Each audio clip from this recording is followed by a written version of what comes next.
नमस्कार बच्चों, आप सबका हमारे YouTube चैनल पे स्वागत है। आज हम लोग 14 तारीख के सेकंड शिफ्ट के पेपर को डिस्कस करेंगे।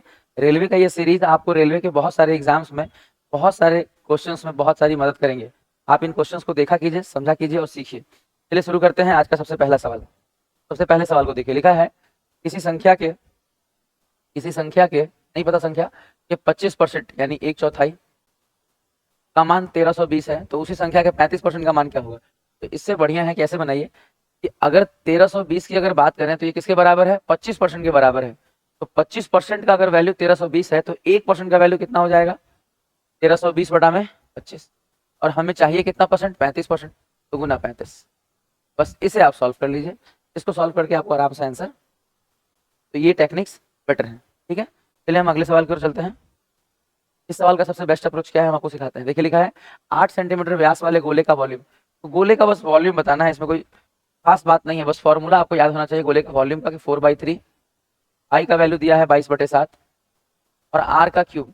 जब डायमीटर आपका 8 दिया है तो रेडियस कितना हो जाएगा, डायमीटर का हाफ 4 हो जाएगा और क्यूब करना है तो 4 चौक 16 चौक। बस इतना सा आप इसे कैलकुलेट कर लीजिएगा, आपका आंसर कितना आ जाएगा 268.19। ये फॉर्मूला बेस्ड सवाल है, इसमें बहुत ज्यादा मेहनत करने की जरूरत नहीं है, नॉर्मल है।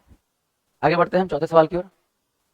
इस सवाल में दिया है कि एक रेलगाड़ी 20 किलोमीटर प्रति घंटे की चाल से ए से बी तक जाती है और फिर 30 से लौटती है, तो औसत चाल इसमें फॉर्मूला लग जाएगा नॉर्मल सा, क्योंकि बराबर दूरी वाले में जो औसत चाल है उसके लिए फॉर्मूला होता है 2xy, यानी 2 गुने पहली चाल गुने दूसरी चाल बटे में x प्लस वाई, तो 30 20 50। बाकी 50 से इसको काट लीजिएगा 2 बार में, 2 दूनी 4 दूनी 8 तियां 24। तो ये सवाल बस एक सिंपल से फॉर्मूले से आसानी से बन जाता है। इसमें देखिए ये पावर रिलेटेड सवाल है, अगर आपने सर्ट्स पढ़ा होगा, इंडिसेस पढ़ा होगा, तो आसानी से आप इसे बना सकते हैं। नॉर्मल सा बात है, देखिएगा यहाँ पे 5 और 5 लिख के इसको ऊपर कर रहे हैं, डिवाइड में पावर घटेगा। जब बेस सेम होगा तो डिवाइड में पावर घटेगा, तो 3n + 2 - 4n, 3n + 2 - 4n, और माइनस करने पर ये +1 हो जाएगा, इज इक्वल टू इस तरफ 5 का स्क्वायर है, बेस खत्म, ऊपर देखिएगा 3n और 4n कितना हो जाएगा, माइनस का n और +2 +1 यानी प्लस का 3, बराबर उस साइड क्या है 2, उस साइड में बराबर में क्या है 2, तो इस n को उधर भेज दीजिएगा तो n बराबर क्या हो जाएगा 1। इस तरीके से पावर का हल्का फुल्का कॉन्सेप्ट लगाकर इस सवाल को आप आसानी से बना सकते हैं। तो चलिए सीखते हैं अगले सवाल को। देखिए इस सवाल में दिया है कि एक मिश्र धातु है, इस सवाल में दिया है कि एक मिश्र धातु है जिसमें एल्यूमिनियम और निकिल दोनों है। इसमें दिया है कि एल्यूमिनियम भी और निकिल भी है।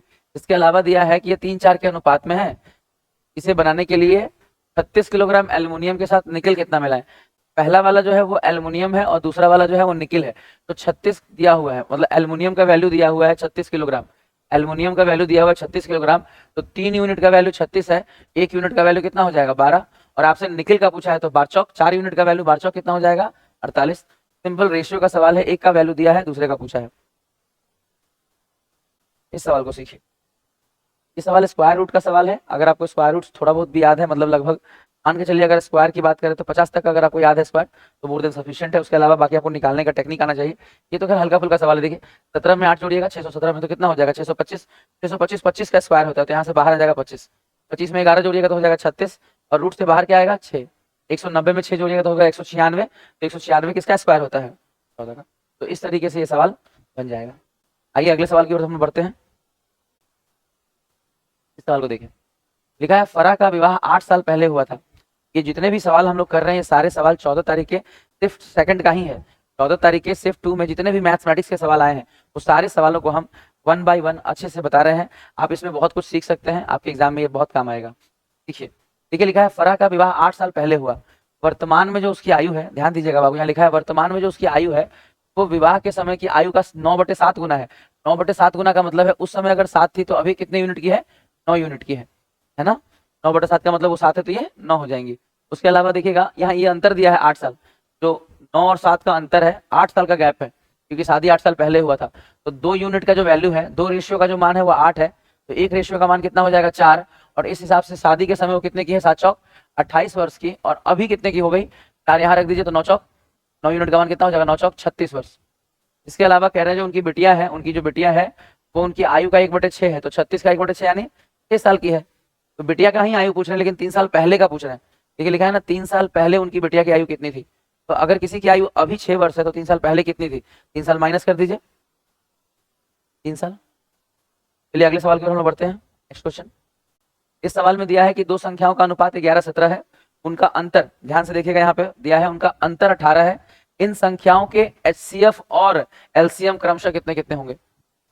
सबसे पहले आपको समझना है यहाँ पे कि अगर संख्याओं का अनुपात दिया है, अंतर दिया है, तो संख्याएं फाउंड हो जाएंगी। 11 और 17 में अंतर कितने का है, 6 यूनिट का, और 6 यूनिट का वैल्यू दिया है, अंतर बराबर कितना दिया है, 18। तो 6 यूनिट का मान 18 है, तो 1 यूनिट का मान कितना होगा, 3। 1 यूनिट का मान कितना होगा, 3। 1 यूनिट का मान का मतलब हो गया कि अब हमारा ये वाला संख्या हो गया 11 गुना 3, और दूसरा वाला संख्या हो गया 17 यूनिट का मान। 1 यूनिट का मान अगर 3 है तो 17 यूनिट का मान 17 गुना 3। आपसे बोला गया हाईएस्ट कॉमन फैक्टर, तो ये आप यूनिट रखें, यही तो कॉमन है दोनों में, देखिए 3 तो ही कॉमन है, तो एचसीएफ कितना हो जाएगा, 3। हालांकि चारों ऑप्शन में केवल एक ही जगह 3 है, तो बस बात खत्म।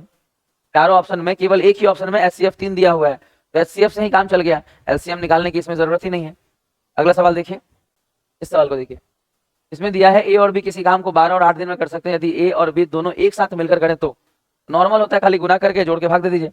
12 कितना होगा, 96, और 12 कितना होगा, 20। 96 को 20 से भाग दे दीजिए, 2 से ही काट दीजिए, 48, पॉइंट लगा दीजिए 4.8, इस तरह से। अगला सवाल देखिए, इस सवाल में दिया है कि त्रिभुज के 3 साइड इतने इतने इतने हैं, आपको बताना है इसमें से कौन से ऑप्शन रखने पर या एक्स का क्या मान होगा कि ट्रायंगल आइसोसेलेस होगा। तो आप कोई भी मान रख के देखिएगा तो आइसोसेलेस का ट्रायंगल ही फॉर्म नहीं करेगा। जैसे मान लीजिए आपने अगर 1 रखा, तो 1 में क्या होगा, एक्स का मान अगर हम 1 रखें, ऑप्शन से बना रहे हैं हम लोग इसको, अगर हमने 1 रखा तो 1 + 1 कितना हो जाएगा, 2। एक्स का मान अगर हमने 1 रखा तो 7 में से 1 गया, कितना हो जाएगा, 6। अगर एक्स का मान हमने 1 रखा तो 4 में से 2 गया, कितना हो जाएगा, 2। तो आइसोसेलेस ट्रायंगल तो ये बना, जैसा कि इसमें कहा गया है जो ट्रायंगल बनेगा वो कैसा होना चाहिए, आइसोसेलेस। आइसोसेलेस मतलब क्या होता है, समद्विबाहु, जिसकी 2 भुजाएं बराबर हो, तीसरी भुजा अलग हो, ठीक है। तो 2 भुजाएं बराबर तो हैं, बट ये ट्रायंगल ही गलत है, क्योंकि ज्योमेट्री में सिंपल सा रूल ये है कि 2 भुजाओं का जो योग होता है किसी भी त्रिभुज का, 2 भुजाओं का जो योग होगा वो तीसरी भुजा से हमेशा बड़ा होना चाहिए। और यहाँ पे देखिए 2 जोड़ के 4 ही हो रहा है, तो गलत है, तो ये ट्रायंगल ही फॉर्म नहीं करेगा। केवल एक ही ऑप्शन है 1.8 जिसमें ये ट्रायंगल फॉर्म होगा, बाकी किसी में तो ट्रायंगल ही फॉर्म नहीं करेगा। और आइसोसेलेस तो ऑप्शन लगाकर अगर बनाइएगा तो बहुत आसानी से बन जाएगा। चलिए आज के अगले सवालों की ओर हम लोग बढ़ते हैं। अगला सवाल देखिए, ट्रिग्नोमेट्री का इस तरह का सवाल दिया है। इस सवाल में आपको सिर्फ करना इतना ही है कि वैल्यूज को रख देंगे तो सवाल सॉल्व हो जाएगा। ध्यान दीजिएगा, sin 45 का वैल्यू होता है 1/√2, तो ये इससे कट जाएगा, 1/√2 √2 से कट जाएगा। sin 30 का वैल्यू होता है 1/2, तो 1/2 2 से कट जाएगा। अच्छा, इसका वैल्यू कितना आ गया यहाँ पे, 1 प्लस। ध्यान दीजिएगा, cos 60 का वैल्यू क्या होता है, cos 60 का वैल्यू होता है sin 30 के बराबर। sin 30 कितना होता है, 1/2, 1/2 काट देगा। tan 60 का होता है √3, √3 गुना होगा तो कितना हो जाएगा, 3। और sin 90 कितना होता है, 1, 1 से 1 कट जाएगा और आंसर कितना आ जाएगा, 3। तो इस तरीके से इस सवाल में केवल आपको वैल्यू रख देने से ही सवाल सॉल्व हो जाएगा, इसमें और कुछ ज्यादा मेहनत करने की जरूरत नहीं है। चलिए आगे बढ़ते हैं, इस सवाल को देखिए। इसमें दिया है कि एक रेलगाड़ी 30 मील प्रति घंटे की औसत चाल से 2.5 घंटे तक चलती है, फिर 60 की औसत चाल से 1.5 घंटे चलती है, तो उसका टोटल डिस्टेंस कवर्ड कितना हुआ। तो डिस्टेंस निकालने के लिए क्या करना पड़ता है, स्पीड को टाइम से गुना कर दीजिए बस। तो 30 के स्पीड से 2.5 घंटा में कितना हो जाएगा, 30 दूनी 60 और 15, 60 और 15 कितना हो जाएगा, 75। और अगर 60 के स्पीड से 1.5 घंटा चले तो 60 30 90। तो इस तरह से बस आप जोड़ लीजिए, 9 7 16 100। डिस्टेंस बराबर होता है ना स्पीड इंटू टाइम, तो बस मल्टीप्लाई किया गया है। ये तो सिंपल फॉर्मूला है, एक तरह समझिए, आपको याद रखना है कि दुनिया का कोई भी चतुर्भुज है, दुनिया का कोई भी चतुर्भुज में, कैसा भी चतुर्भुज हो, अगर उसके चारों भुजाओं के मिड पॉइंट को अगर हमने मिला दिया, चारों भुजाओं के मिड पॉइंट को अगर हमने मिला दिया, तो ये जो चतुर्भुज बन के रेडी होगा ये हमेशा समानांतर चतुर्भुज होगा, ये हमेशा पैरेललोग्राम होगा। अब इसको याद रखिए, और भी डिटेल है टॉपिक के अंदर पढ़िएगा तो आपको और डिटेल वहां मिलेगा। देखिएगा इस सवाल में क्या दिया हुआ है कि इसका मूल क्या होगा। तो इसको सॉल्व करने से पहले आप देखिए कि इसका स्थिति थोड़ा सा अगल बगल एग्जामिनर ने हिला के रखा हुआ है। तो सबसे पहले आप इसका पहला वाला फॉर्मेट जैसे स्टैंडर्ड फॉर्म होता रखिए, फिर एक्स वाला हिस्सा और कांस्टेंट टर्म जैसा होता है लास्ट में वैसे रख दीजिए, बराबर 0। सबसे पहले इसको स्थिति को ठीक करिए। इसके बाद अगर आपको याद हो कि अगर अल्फा प्लस बीटा बराबर लिखा जाए तो -b/a यानी 5/4, माइनस माइनस कट जाएगा बाबू, 5/4। तो बस यही देख लीजिए कि कौन से 2 को जोड़ने पर, इसमें से कौन से दोनों रूट्स को जोड़ने पर 5/4 आ रहा है। बस अब देखिए 4 दूनी 8 में से 3 गया 5 बटे 4, सिर्फ यही आएगा और कहीं भी आपको 5/4 नहीं आएगा। अगर 2 ऑप्शन में आता तो फिर हम अल्फा इंटू बीटा चेक कर लेते, c/a चेक कर लेते, 6/-4 चेक कर लेते, बन जाता है बाबू। ऑप्शन से अगर आप बनाएंगे तो विदाउट पेन बन जाएगा, आपको इसमें कुछ भी लिखने की जरूरत है ही नहीं, बहुत कम लिखकर आप इस तरह के सवालों को बना सकते हैं। चलिए हम आगे बढ़ते हैं अगले सवाल की ओर। इसमें देखिए क्या सीखना है। इसमें बस पावर से रिलेटेड सवाल है। तो 625 का 25 का स्क्वायर कीजिएगा, 2 से 2 कट जाएगा और 25 की पावर बचेगा -1। -1 कहता है कि आप 25 को पलट दीजिए तो हो जाएगा 1/25, और 1/25 का मतलब होता है 0.04। 1/25 का मतलब होता है 0.04। इस तरह से बाबू देखिए इस सवाल में, इसमें बस पॉइंट को ढंग से आप अगर मैनेज कर लेंगे तो ये सवाल आप कर ले जाएंगे। अगर इस सवाल को आपको बनाना है तो आपको ध्यान बस रखना पड़ेगा बाबू कि अगर हम इस पॉइंट को हटाते हैं तो ऊपर में आप 3 जीरो दे सकते हैं, इस पॉइंट को हटाएं तो वहां पे एक और जीरो दे दीजिए, 196 से 196 को काट दीजिए और इससे जब इसको भाग दीजिएगा तो 4 पॉइंट लगेगा, यानी पॉइंट होगा 0196। बहुत टफ नहीं है, बहुत ईजी है, बस आपको जीरोस को सही ढंग से मैनेज करना है और कुछ इसमें ज्यादा कुछ हार्डवर्क नहीं है बाबू। चलिए हम अगले सवाल की ओर बढ़ते हैं। इसमें क्या सीखना है? बॉड मास का बड़ा सिंपल सा सवाल है। अगर आप बॉड मास के रूल्स जानते हैं तो सबसे पहले इसमें ऑफ होगा बाबू। ऑफ का मतलब होगा 12 तिया पहले होगा 36 और यहाँ पे ऑफ होगा तो 24 चौका कितना होगा 96।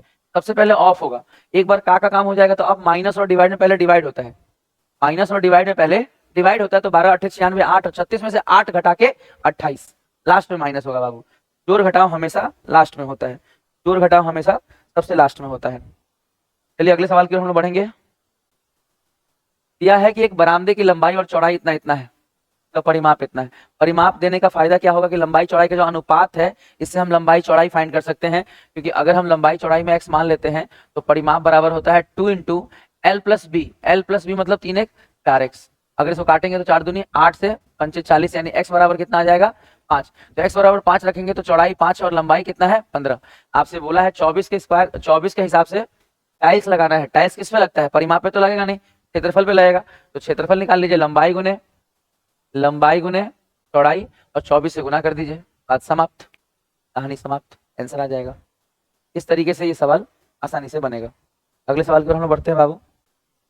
रेलवे के इस सवाल को देखा जाए जो ग्रुप डी में पूछा गया है। लिखा है एक दुकानदार एक मशीन को 10% की छूट पर बेचता है, लेकिन मशीन का अंकित मूल्य क्रयमूल्य से 10% बढ़ा के लिखे हुए हैं। तो आप इसमें कुछ भी लगा लीजिए। अगर आप ए भी लगाना पसंद करिएगा तो 10% पहले बढ़ा दीजिए और फिर 10% का छूट दे दीजिए। बाकी आप जानते हैं ए बी रूल में क्या होता है, इस तरह से बाबू कट जाएगा, यानी 1% का लॉस हो गया, 1% का लॉस हो जाएगा। हाँ ये जरूर है कि अगर डाटा फ्रैक्शन में रहा या कॉम्प्लेक्स रहा, जैसे मान लीजिए लिखा है 7.28 14.28 या मान लीजिए लिखा है 16.2/3 या 12.5% लिखा है, तो उस तरीके के डेटा में 9.09% लगा रखा है, तो वैसे डेटा जो एसएससी में स्पेशली पूछे जाते हैं, रेलवे में आजकल आने लगा है, तो वैसे सवालों में आप रेशियो इस्तेमाल कीजिए। अगर यही सवाल में कॉम्प्लेक्स डेटा होता तो पहले हम 10% बढ़ाते, तो हम ऐसे लिखते कि 10 से 11 हो जाएगा और फिर 10% छोड़ते तो लिखते 10 से 9 हो जाएगा और तब लिखते 100 से 99 और कितना घट गया तो 1% है ना, 1/100 गुना 100। तो ये आप रेशियो लगा सकते हैं, लेकिन रेशियो अच्छा रहेगा कि आप अच्छे सवालों में लगाएं। नॉर्मल सवाल जो बिना पेन के बन रहे हैं उसमें रेशियो लगाने की भी जरूरत नहीं है, ठीक है। ऐसे ही ये 2 सेकंड में बन जाएगा। देखिए इस सवाल को, इसमें लिखा है एक बेईमान विक्रेता है जो कि 1000 ग्राम की जगह 800 ग्राम का बटखरा प्रयोग कर रहा है। देख रहे हैं बेईमानी करके पैसा कमा रहा है, तो ऐसे स्थिति में वो जो लाभ कमा रहा है उसका परसेंटेज कैसे निकलेगा? आपको ऐसे लिखना है कि 1000 ग्राम, उल्टा लिखा है, 1000 ग्राम की जगह वो 850 ग्राम तोल रहा है, बस यही सीपीएसपी का रेशियो हो गया। बाकी आप सवाल बना सकते हैं आराम से, काट लीजिए इसको। अगर आपको लाभ का परसेंटेज निकालना है तो 0 0 उड़ा दीजिए, 5 से 17 बार में, 5 से 20 बार में, 17 से 20 प्रॉफिट कितने का है 3 का, कितने पे 17 पे और 100 से गुना, बस इससे कर लीजिए। थोड़ा सा हल्का सा भाग दीजिएगा, 17 एक ही ऑप्शन में है, मार दीजिए। इस तरह से आप आसानी से लगा सकते हैं। चलिए आगे बढ़ते हैं। आज के सवालों में हम इस तरह के सवाल एग्जाम में पूछे गए हैं। ये सवाल दिया है कि m और n दो समानांतर रेखाएं हैं, यदि एक ऐसी तिर्यक रेखा जो m और n को प्रतिच्छेद करती है। अगर आपने पैरेलल लाइन पढ़ा होगा ज्योमेट्री में, तो 2 लाइन अगर है m और n, और अगर इसको एक l जो है ट्रांसवर्सल इसको काट रहा है, तिर्यक रेखा काट रहा है, तो l के एक ही ओर बने अंतः कोणों का योग, ये जो कोणों का योग होता है अंतः कोणों का, इन दोनों का सम कितना होगा? याद रखिए 180 होगा, इसको याद ही रखना पड़ेगा, है ना। छोटी छोटी बातें हैं जो पैरेलल लाइन में आपने सीखी है, ज्योमेट्री जब आप पढ़ते हैं तो ये सब सीखते हैं, तो याद रखिएगा तो बन जाएगा। ये सवाल देखिए क्या लिया है, लसा 1260 मसा 30। इसमें दिया है कि दो संख्याओं का जो लसा है वो 1260 है और उनका जो मसा है वो 30 है। एक संख्या 180 तो दूसरी संख्या क्या होगी? अगर आप इस बात को समझें तो सिंपल सा फॉर्मूला है कि लसा गुना मसा बराबर पहली संख्या गुने दूसरी संख्या। तो अगर आपको दूसरी संख्या बतानी है तो पहली संख्या से भाग दे दीजिए, बस इतना सा काम है। ये भी देख रहे हैं आसानी से कटता हुआ दिख रहा है 3 से 6 बार में, और 6 से काटिएगा तो 6 दूनी 12, 6 कम 6, कैलकुलेशन भी नहीं है, नाम मात्रा का कैलकुलेशन है। देखिए सवाल में, यदि ब्याज की गणना वार्षिक चक्रवृद्धि ब्याज पर होती है तो y की राशि पर 4% की दर से 2 साल का ब्याज 612 होगा, यानी 612 जो दिया हुआ है चक्रवृद्धि ब्याज दिया है। अगर 4% के रेट से 2 साल का निकालिएगा, सिंपल एबी रूल लगाइए, 4 + 4 + 4 चौक 16 बटा 100, यानी जो ब्याज मिलेगा वो मिलेगा 8.16%। और हम लोग से बोला गया है कि मिश्रधन बताइए, तो 100 में जोड़ दीजिए 108.16, बस कैलकुलेट कर लीजिए। पॉइंट वगैरह थोड़ा थोड़ा काट दीजिएगा, आराम से आंसर मैच कर जाएगा, कोई दिक्कत नहीं है। आप कैलकुलेट जरूर किया कीजिए, कैलकुलेशन बहुत जरूरी है। बिना प्रैक्टिस किए आप एग्जाम में या मॉक टेस्ट में अच्छा परफॉर्म नहीं कर सकते, ठीक है। तो खूब कैलकुलेशन किया कीजिए। देखिए सवाल को आगे, इसमें दिया है कि 12 से लेकर 39 के बीच 5 से भाग लगने वाली संख्याओं का औसत, ध्यान दे रहे हैं, प्राकृतिक संख्याओं का क्या पूछा गया है, एवरेज पूछा गया है। तो ऐसी संख्याओं में आपको करना क्या पड़ता है, ऐसी संख्याओं में करना बस इतना है कि 12 और 39 के बीच 5 से भाग लगने वाली, तो 12 के जस्ट बाद अगर 5 से लगने वाली संख्या की बात करें तो 15 है, 15 के बाद कौन सा होगा, 20 होगा, 20 के बाद कौन सा होगा, 25 डॉट डॉट डॉट। अच्छा 39 से जस्ट पहले कौन सा होगा, 35। इसका एवरेज निकालना है। अगर आप समझें तो केवल आपको first term plus last term by 2 करना है। किसी भी संख्या जब श्रेणी में होती है, अरिथमेटिक प्रोग्रेशन में होता है, समानांतर श्रेणी में होता है, तो संख्या का एवरेज निकालने के लिए सबसे बेस्ट टेक्निक है first term plus last term by 2। किसी में भी लगाइए, ऑड नंबर में, इवन नंबर में, नेचुरल नंबर में, मल्टीपल्स में, सब जगह आप लगा सकते हैं। बस यही कि first term plus last term 15 plus 35 और बटे में, तो 50 का आधा कितना हो जाएगा, इस तरीके से ये सवाल बन जाएगा। आगे के सवालों को हम लोग देखते हैं। इस सवाल को देखिए, इसमें एक समीकरण दिया है और फिर से आपसे पूछा है मूल। देखिए हम बार बार कहेंगे कभी भी इसको सॉल्व मत करिए, आप ये सीखिए कि अगर मूलों का रूट योग निकालना होगा तो -b/a करेंगे, -b/a यानी -10 होगा। आप देख लीजिए इसमें -10 किस में आ रहा है, वो सही है, यानी ये आंसर सही है। ये गलती से टिक लगा हुआ है, इसको मत इग्नोर कर दीजिएगा। यानी इसका सॉल्यूशन का आंसर क्या होगा, -3 और -7, क्योंकि इसी को जोड़ के 10 आएगा माइनस में, बाकी किसी को भी जोड़ के -10 नहीं आने वाला। तो इस तरीके से ये सवाल बन जाएगा। देखिए ये सवाल, इस सवाल का पिक्चर क्वालिटी अच्छा नहीं था तो बुक से काट के आपको दिए हैं, सीखिए, सीखने पे फोकस कीजिए बाबू। लिखा है 2017 में आयात किए गए सी प्रकार के उत्पाद और 2018 में आयात किए गए सी प्रकार के उत्पाद का अनुपात। ध्यान दीजिएगा, तो अगर हम 2017 की बात करें तो 17 में कौन सा वैल्यू आएगा, जो स्क्वायर वे में है, तो 80 में देखना है, तो ये वाला वैल्यू 20, और इसके साथ किसका रेशियो लेना है, 2018 वाला, यानी जो अलग वाला लाइन ऊपर वाला दिख रहा है वो, और उसमें भी किसका, सी का लेना है, यानी 28 का। तो 20 और 28 का रेशियो देना है। आप इसे 4 से काट लीजिएगा, 4 × 5 = 20, 4 × 7 = 28, आंसर कितना आ जाएगा, 5:7। 7:5 नहीं, पहले जो बोला है पहले, जो बाद में बोला गया है वो बाद में रखा जाता है। श्रृंखला का ध्यान रखिए, फिर समझिए क्रम का ध्यान रखा जाता है मैथमेटिक्स में। पहले जो कहा जाएगा वो पहले करना होता है, जो बाद में वो बाद में। 2006 में आयातित ईंधन की मात्रा, 2006 की बात हो रही है, और ईंधन के मूल्य का अनुपात, बस वही दोनों का रेशियो, इन्हीं दोनों का रेशियो देख लीजिए, 0 0 काट लीजिए, 7 × 4 = 28, 7 × 5 = 35, देख लीजिए 4 5 एक ही ऑप्शन में है, कहीं और ट्विस्टेड नहीं है। तो इस तरीके से आप पूरा पेपर मैंने आपको सारे अच्छे टेक्निक के साथ सिखा दिया है। कोशिश कीजिए कि इससे आप बहुत कुछ इंप्रूव करें और एग्जाम में सभी सवालों को मिनिमम टाइम में करके आएं। आज के लिए इतना ही। Good day and goodbye to all of you.